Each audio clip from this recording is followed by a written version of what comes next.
Syekh Ahmad Tijani memberikan solusi, hendaklah orang yang seperti ini, orang yang masih belum bisa menguasai dirinya, masih bergelimang maksiat, dalam perbanyak sholawat, nanti sholawat itu akan membimbingnya.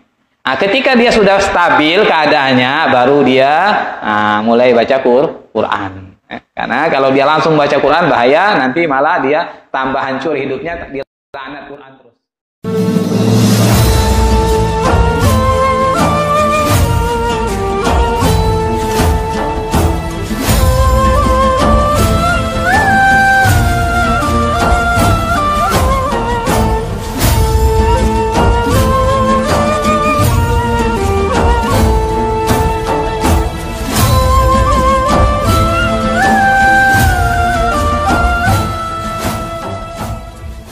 Syekh Ahmad Tijani radhiyallahu anhu dalam kitab Jawahirul Ma'ani menyebutkan martabat orang baca Quran itu ada 4.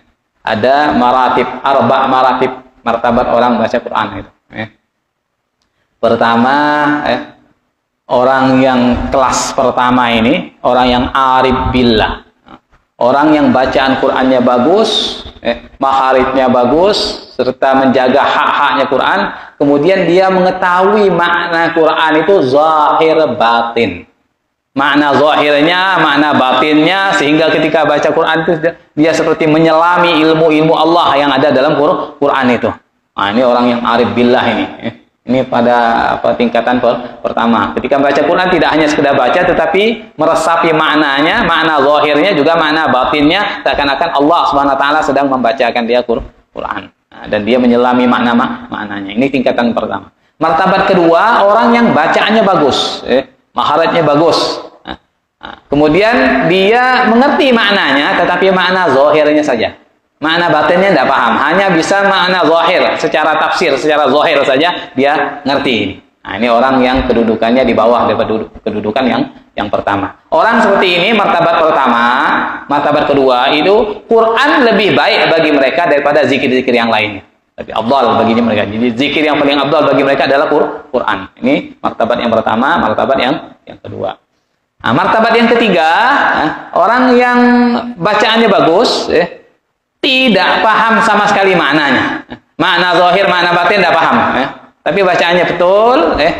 Orang ini bisa Quran itu menjadi lebih baik bagi dia dengan 2 syarat. Pertama, dia minal muhtadin, orang-orang yang mendapat hidayah, bukan minal fasiqin. Jadi orang-orang yang memang sudah diberi petunjuk oleh Allah SWT, mampu menjaga sholat 5 waktu, menghindari maksiat-maksiat, ya termasuk orang-orang para ahli thariqah itu, yang tidak bisa memahami Quran secara zahir atau secara batin, masuk dalam golongan ketiga ini. Dan juga bacaannya, syarat yang kedua, akan menjadi Quran itu lebih baik bagi dia dari zikir yang lain. Kalau dia bagus bacaannya, sesuai makharij hurufnya, bacaannya benar, tidak salah, tidak sampai merubah huruf atau merubah harakat bacaan Quran tersebut. Martabat yang keempat, ini martabat bacaannya bagus, dia paham ataupun tidak paham, cuman dia masih sering maksiat, maksiat. Orang ini, salatnya belang-belang kambing, masih sering pokoknya melakukan maksiat, masuk dalam kategori golongan orang-orang yang fasik. Ini yang keempat ini. Bacaannya bagus dia, bahkan dia terkadang memahami Quran, tetapi masih tidak bisa lepas dari maksiat, masih belum mampu untuk menguasai dirinya. Maka orang seperti ini sholawat lebih baik daripada Quran. Karena ketika dia baca Quran, justru Quran melaknatnya. Quran melarang bohong, dia malah bohong. Kan dilaknat oleh Quran. Quran kan melaknat orang bohong. Quran nyuruh sholat, dia malah tidak sholat. Quran nyuruh puasa, malah tidak puasa. Berarti kan dia bahaya kalau dia baca Quran, justru hidupnya hancur ini orang ini. Maka Syekh Ahmad Tijani memberikan solusi, hendaklah orang yang seperti ini, orang yang masih belum bisa menguasai dirinya, masih bergelimang maksiat, dalam perbanyak sholawat, nanti sholawat itu akan membimbingnya. Ketika dia sudah stabil keadaannya, baru dia mulai baca Quran. Karena kalau dia langsung baca Quran, bahaya, nanti malah dia tambah hancur hidupnya, dia laknat Quran terus. Ini martabat yang keempat ini. bagi kita ini insya Allah para ikhwan Tijani sudah masuk pada martabat ketiga itu, sudah diharuskan untuk membaca Quran sudah. Merutinitaskan Quran.